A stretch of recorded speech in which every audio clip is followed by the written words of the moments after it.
한국 사회는 지금 철저하게 자본주의화된 사회다 보니까 인간관계가 상품 간의 관계로 전환되고 그 속에서 이제 등가 교환만 추구하는 그런 사회가 됐고 그 결과 나타나는 게 바로 나한테 피해 안 주면 괜찮아. 나도 너한테 피해만 안 주면 되는 거 아니야. 이렇게 생각한 건데 이게 어떤 결과를 낳느냐. 공멸을 낳는 거죠. 각자의 개인이 개인의 이익을 추구해요. 그러면 그 사회가 공멸한다 이런 거거든요. 결과적으로는. 사실 우리나라 같은 경우에는 끊임없이 이렇게 계급들이 엄청 세세하게 나눠져 있고 사실 그 속에서 끊임없는 경쟁 구도가 있을 수밖에 없을 것 같아요. 왜냐면 나는 갑질을 당하지 말아야지 하면서 결국 위를 향해서 가는 거잖아요. 사실 북한에는 경쟁이라는 어떤 개념이 존재할 수 있는지 그리고 존재한다면 또 어떤 형태로 존재하는지 좀 궁금합니다. 경쟁은 없을 수 없습니다. 인간 사회에서 다 있어요. 100%. 가족들 사이에서도 경쟁이 있고 형제들 사이에서도 있고 정말 친한 친구들 사이에서도 경쟁이 있어요. 근데 그 경쟁이 어떤 경쟁이냐가 이제 중요한 건데 경쟁이 서로를 위한 경쟁일 수도 있고 상대방을 누르고 이겨야 되는 경쟁일 수도 있거든요. 그러니까 한마디로 말해서 전체를 위한 경쟁이냐 아니면 개인의 이익을 위한 경쟁이냐 하는 차이가 있을 수 있다는 거죠. 그러니까 친한 친구끼리 달리기 할 때 경쟁을 하죠. 그쵸. 친구니까 항상 늦게 뛰려고 서로 슬로우 템포로 가고 이러진 않잖아요. 친한 친구끼리 뛰어도 어떤 최선을 다해서 뛰잖아요. 네. 경쟁하는 거죠. 이기려고 하고. 그래서 이겼는데 뭐 그게 큰 문제가 없다. 이겨서 뭐 보상이 뭐 확 달라진다든가 진 놈 한 바퀴 더 뛴다든가 운동장을 그런 게 없다면 사이가 나빠질까요? 별로 안 나빠지죠. 게다가 만약에 둘이 동일한 목표를 향해서 뛰었다. 둘 다 육상 선수다. 그래서 둘의 목적은 다 이제 자기 팀, 같은 팀이에요. 팀의 성적 향상이다. 개인 성적도 올라가지만 팀 성적도 올라가요. 그러면 둘이서 뛰는 게 선의 경쟁이고 뭘 위한 경쟁이에요? 전체 자기 팀을 위한 경쟁이 되죠. 그럼 사이가 더 좋아져요. 이런 경우에는. 야, 너 뛸 때 이거 조심해라. 다음에 이렇게 뛰어라. 이렇게 도와주기도 하고. 근데 만약에 이제 뛰었다. 우리 이제 옛날식으로 하면 선착순입니다. 뛰어서 이제 잘라. 앞에 3명만 들어보내고 또 뛰어 한 바퀴. 요새는 그런 거 없죠. 우리 때 심했거든요. 내가 맨날 지각을 해서 가면 맨날 이제 운동장을 뛰게 만들어. 이제 순착순으로. 그래서 농구 골대까지 뛰어갔다 와서 3명만 들어보내고 또 한 바퀴 더. 또 3명. 그러면 어때요? 애들이 뛸 때 서로를 돌봐줄까요? 아니요. 막 다리 걸고 그러더라고. 다리도 걸어요? 선생님. 너무 심한 건 아닌데. 예시 나와있던 게 선생님 예시였군요. 분위기 달라요. 그러니까 벌을 받을 때 너희들 다 한번 5바퀴 뛰어 하면 분위기 좋아요. 지각한 애들끼리 서로 웃으면서 뛰어요. 조깅하고. 조깅하듯이. 힘들긴 하지만 막 서로 템포도 맞춰주고 야, 이 나쁜 새끼 막 해서 선생님 욕도 같이 하면서 이렇게 5바퀴를 뛰거든요. 선착순으로 바꾸면 분위기 확 달라져. 끝나서 들려보내면 애들이 막 서로 이기려고 친구가 오고 없어지더라고. 그래가지고 뭐 어쨌든 저는 항상 많이 뛰어서 피해를 많이 봤습니다만 달리기 못해서 근데 이게 경쟁도 그래서 서로 잘 되기 위한 선의의 경쟁, 즉 집단의 이익을 위한 경쟁이냐 개인의 이익을 위한 경쟁이냐에 따라 굉장히 달라지는 거예요. 근데 북쪽도 경쟁이 당연히 있겠죠. 사람 사는 곳이니까. 근데 남쪽하고 차이점은 뭐냐면 여긴 주로 집단적 경쟁을 한다는 것이죠. 일단. 그래서 북쪽은 개인 간 경쟁을 잘 안 시켜요. 그걸 장려하지 않습니다. 그래서 경쟁을 시키더라도 짝 이런 걸 묶어서 집단 간 경쟁을 시키는 거죠. 한 학교에서 학생들끼리 성적을 경쟁시켜도 조를 짜줘서 경쟁을 시켜요. 자, 근데 이 조에 뭐 공부 못하는 애가 하나 있어요. 그러면 걔 왕따 시키면 어떻게 되겠어요? 슬퍼요. 조 성적이 떨어집니다. 일단 딴 거 다 떠나서. 그러면 그 조 손해예요. 그 자살골 넣는 짓 아니에요? 그러니까 공부 좀 한다 나머지는 얘는 못한다 그러면 이 애들이 얘를 어떻게 할까요? 같이 가르쳐서 공부 잘하게 만들려고 애쓰겠죠. 그래야 조 성적이 올라가니까. 그러니까 집단 간 경쟁을 하면 집단 내에서는 훈훈한 분위기가 이렇게 맴돈다는 거죠. 우리도 옛날엔 그랬거든요. 집단 간 경쟁이었거든요. 예를 들면 뭐 기업끼리 경쟁을 해도 기업 내에서는 분위기가 좋았다 그러죠. 사람들이 가족적인 분위기. 언제까지 했냐면 80년대까지는 거의 그랬다고 봅니다. 근데 90년대 들어와서 개인 간 경쟁을 강조하죠. 경쟁 단위를 개인으로 다 쪼개버린 거죠. 그래서 한국은 집단 중심의 경쟁 체제가 아니라 이제 개인 중심의 경쟁 체제가 됐어요. 철저하게. 그 다음에 경쟁의 목표도 과거에는 우리 학교 잘 되는 거, 우리 팀 잘 되는 거, 뭐 이런 게 좀 있었거든요. 우리 기업 잘 되는 거. 왜냐하면 기업이 잘 되면 그만큼 올라갔으니까. 근데 요즘에는 그런 거 없어요. 왜? 뭐 내가 아무리 열심히 해서 삼성이 잘 돼도 월급이 꼭 올라간다는 보장도 없고 언제 잘릴지 모르고 그러니까 사람들은 전반적으로 집단의 이익을 위해서가 아니라 개인의 이익을 위해서 경쟁을 하게 됐어요. 이렇게 이제 90년대를 거치면서 변했단 말이에요. 이게 이제 한국과 북쪽의 가장 큰 차이다. 북쪽은 경쟁을 하되 집단 단위의 경쟁을 하고 경쟁의 목적도 보통은 집단의 전반적인 이익, 나아가 국가의 이익을 놓고 경쟁을 한다면 한국은 철저하게 개인 단위의 경쟁을 지금은 하고 있다. 과거에는 그래도 한국은 어느 정도는 집단 중심의 그 뭐랄까 집단 단위의 경쟁과 집단의 이익을 위한 경쟁을 어느 정도 했으나 90년대를 거치면서부터는 완전히 개별화됐습니다. 그래서 개인 간 경쟁, 그다음에 개인의 이익을 위한 경쟁, 아수라장이 된 거죠. 개인 간의 경쟁을 강조하다 보면 사실 그 도태되는 사람이 생기기 마련이잖아요. 그렇죠. 그래서 그리고 사실 거기다 자본주의가 결합하면은 계속해서 불평등이 심화되고 사회적인 문제로 막 우울증이라든지 아니면은 자존감이 정말 네. 바닥을 친다던가 이런 게 사실 20, 30대 지금 청년들한테도 많이 나타나고 있잖아요. 네. 그래서 북한에도 그런 게 존재하는지 궁금합니다. 그러니까 한국은 고독이 문제 아닙니까? 지금 고독하지 않은 사람이 거의 없잖아요. 개인 간 경쟁 체제로 된 결과의 대표적인 게 이제 고독이죠. 근데 고독이 생기면 저는 이 고독이야말로 만병의 근원이라고 생각해요.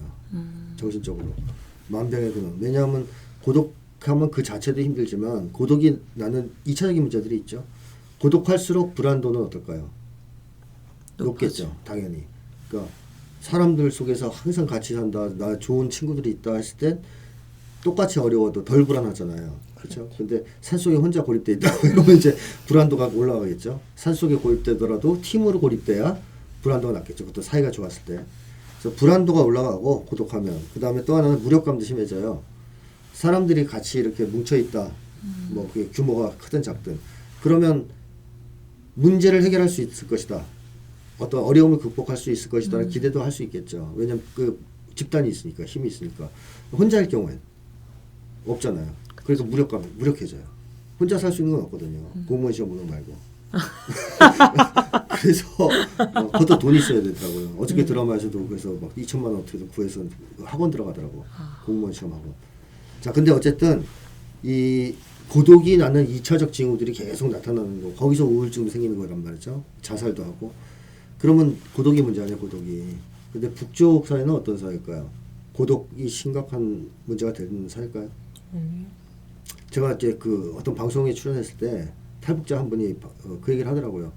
내가 그러니까 북쪽은 혼자 있는 시간이 없어서 힘들면 힘들었지 고독해서 힘들긴 어려운 사회 아니냐 그랬더니 맞다는 거야. 자기도 어릴 때부터 혼자 있는 시간이 없어서 좀 힘들 때 있었다는 거예요. 막. 예. 왜 이렇게 항상 많이 죽는 사람들이 있을까? 혼자 있어서 힘든 적은 없었다 그 얘기를 하시더라고. 근데 왜 그러냐면 여기는 소위 아동기만 되면 아동단 들어가잖아요. 조직생활 시작해요. 아동단에서. 그리고 좀 지나면 이제 학교 청년동맹 이런 것도 하죠. 직장 들어가면 또 이제 노동청년동맹, 막 직장청년동맹 막 이런 거 들어가고 그 다음에 뭐 군대 뭐 이렇게 해서 막 조직 그 다음에 당 뭐 수많은 집단 생활에 참가를 하죠. 계속 끊임없이. 그리고 직장에서 은퇴해서 집에 있으면 인민반 또 해야 돼요. 인민반으로 모여 있으면 거기 있는 분여회에서 맨날 와서 영화도 보여주고 데려가서 뭐 드시고 그러니까 막 혼자 있을 수가 없어. 이제 너무 힘들어요. 무기력한 퇴직 과정이 존재할 수 없겠네요. 그렇죠. 그러니까 혼자 가만히 앉아서 어떻게 하기가 힘든 거야. 그래서 그 문화도 우리랑 다른 게 거의 집에 아파트 같은 데서 살고 있으면 노인들이 우리는 뭐 할 일이 없고 고립돼 있지 않습니까? 맞아요. 근데 거기는 설날 때 되면은 이건 제가 이제 왈가왈부기라는 방송에서 들은 건데 돈도 뭐 이만큼씩 준비하고 볼펜도 써서 이만큼씩 한다는 거예요. 왜냐하면 그 아파트 애들이 다 온다는 거예요. 아파트 사람들이. 그러니까 자기 애들만 세배하는 게 아니고 아파트 애들이 다 와서 세배하는 거예요. 그러니까 볼펜 많이 사서 하나씩 줘야 돼. 귀여워. 그 다음에 이제 젊은 사람들은 이제 술 큰 거 사가지고 집집마다 다니면서 세배하고 한 잔씩 어른들한테. 그 풍습이 남아있다는 거죠. 지금도. 그러니까 고독해서 막 힘들다 뭐 외롭다 이게 어렵죠. 그러니까 어떻게 나 혼자 있을 수 없을까 뭐 이런 고민이 있을지 몰라도 나는 혼자니까 너무 불안하고 무력하고 뭐 우울하고 그래서 자살해야 되겠다 이런 생각은 들기가 힘든 사회다. 그래서 한국 사람들이 착각하는 게 뭐냐면 가난할수록 자살 많이 할 거라 생각하잖아요. 가난하면 저것들 우울하고 자살 많이 할 거야라고 생각하죠. 근데 자살률이 그럼 가난한 나라 제일 높아야 되는데 어떤가요? 아프리카 나라들이나 뭐 우리보다 가난한 나라들이 우리보다 자살률이 높은가요? 아니잖아요. 그래서 뭐 일부는 되게 의아해합니다. 왜 우리는 걔들보다 훨씬 잘 사는데 이렇게 자살률이 높을까? 그거는 바로 고독과 관련이 있어요. 가난하지만 아까 평등한 사회 혹은 관계가 좋은 사회는 가난하지만 사람들 사이 관계가 좋아서 고독의 문제는 없다는 거예요. 그러니까 배고픔의 문제는 좀 있을 수 있어. 근데 부유해도 사람들이 혼자면 배고픔의 문제는 좀 덜하겠지만 고독의 문제가 굉장히 심각하다는 건데 배고픔은 그래도 견딜 수 있습니다. 어느 정도. 근데 고독은 못 견뎌요. 인간이. 다른 거 다 떠나서. 그래서 북쪽 같은 경우에는 우울증이라는 단어가 있긴 있고 있어요. 네, 있다고 그럽니다. 우울증이라는 단어 자체는. 그거 이제 탈북자들 중에는 없다고 하는 사람들도 있거든요. 못 들어봤다. 없다. 그런 단어. 근데 있대요. 네, 왜 없다 그랬겠어요? 잘 못 들어봤으니까. 살면서 그런 얘기 많이 들어봤어야 뭐 있다 그러지. 살면서 못 들어봤으니까 없다고 생각하는 거죠. 우리나라만큼 많이 듣지는 않을 것 같아요. 우울증이라는 단어. 우울증 단어를 아는 사람이 거의 없답니다. 왜냐면 거의 그런 걸 본 적이 없고 자살도 제가 아까 출연했던 그 탈북자 거기 사회 보시는 분도 자기는 주변에서 자기 주변에 자신도 그렇지만 주변에서도 한 사람도 없고 들어본 사람도 없다는 거예요. 자살자가 거의 없다는 거예요. 자살자는 자기는 본 적이 없다. 그런 얘기를 많은 분들이 하시거든요. 그럼 한국 사람들 뻥이다 이제 이렇게 얘기하는데 그게 뻥이 아닌 것이 자살은 가난해서 하는 게 아니라는 겁니다. 관계가 나쁠 때 하는 것이지. 고독할 때 하는 것이고. 근데 이제 북쪽 사회는 가난할지는 몰라도 지금은 뭐 과거보다 좋아졌지만 여전히 가난하다고 쳐요. 하지만 관계가 만약에 양호하다면 자살자나 우울증 이런 지수는 낮을 거라고 예측하는 게 합리적이죠.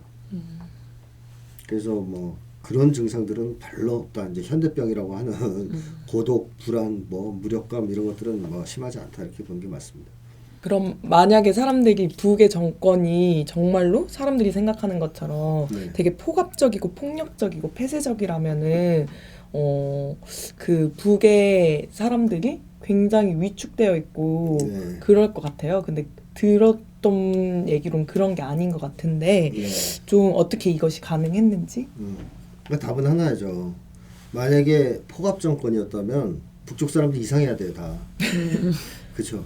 대표적으로 긴장, 경계심, 그다음에 분노지수, 짜증, 비관, 우울, 뭐 등등 무력감 등등 수많은 징후가 나타나게 돼 있어요. 70년간 포갑 정권이 지배했다는 얘기는 70여 년간 학대당했다는 얘기입니다. 인간이 70여 년간 학대당하면 정신적으로 완전히 망가져요. 그러면 북쪽 사람들 다 정신병자여야 됩니다.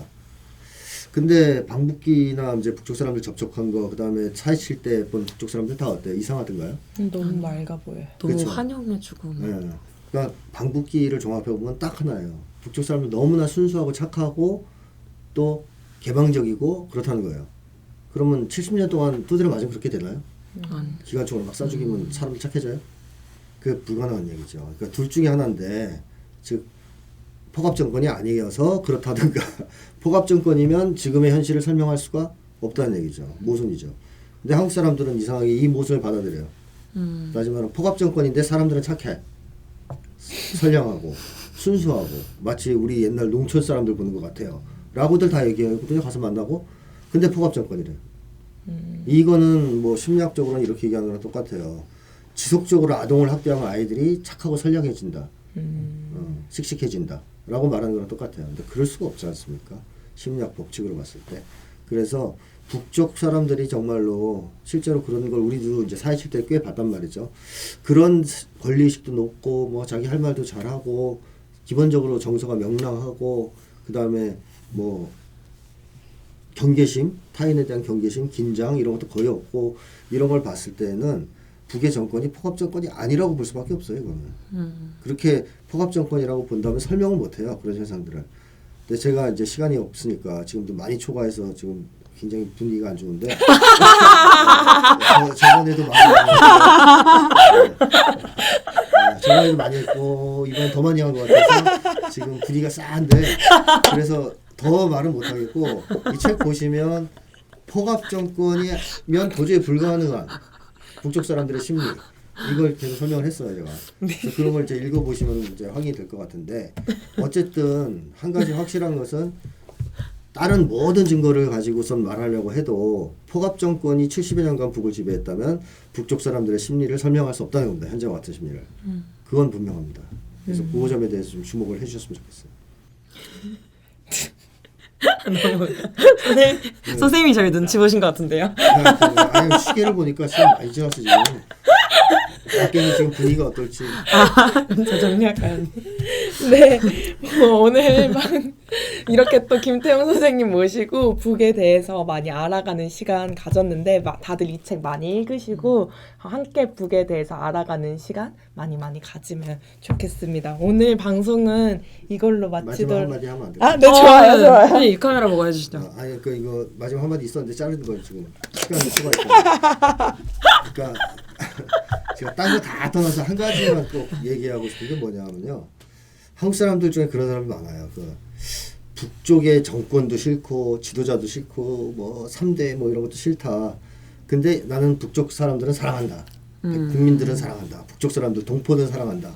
라고 하면서 마치 북쪽의 일반적인 이제 소위 북에서의 인민 혹은 뭐 민중은 자기가 정말로 존중하고 사랑하는 거 사랑하지만 그걸 지배하는 위에 있는 놈들은 싫다는 식으로 얘기하시는 놈들이 많거든요. 근데 이 말은요. 거꾸로 뒤집으면 무슨 얘기냐면 북쪽에 있는 보통 사람들을 내려다보는 얘기예요. 맞아요. 왜냐하면 북쪽에 있는 사람들이 정말로 미친 사람이라고 생각하지 않는다면 그 사람들도 우리만큼 이성적이고 또 우리만큼 어떻게 보면 착하고 또 나아가서 우리 한국만큼 엘리트 대우도 있을 겁니다. 그 사회에. 그런 사람들이 뭔가 선택을 했을 땐 이유가 있다고 봐야 되지 않을까요? 그렇죠. 그 사람들은 왜 저 체제를 선택했을까? 왜 특별히 저항을 하지 않을까?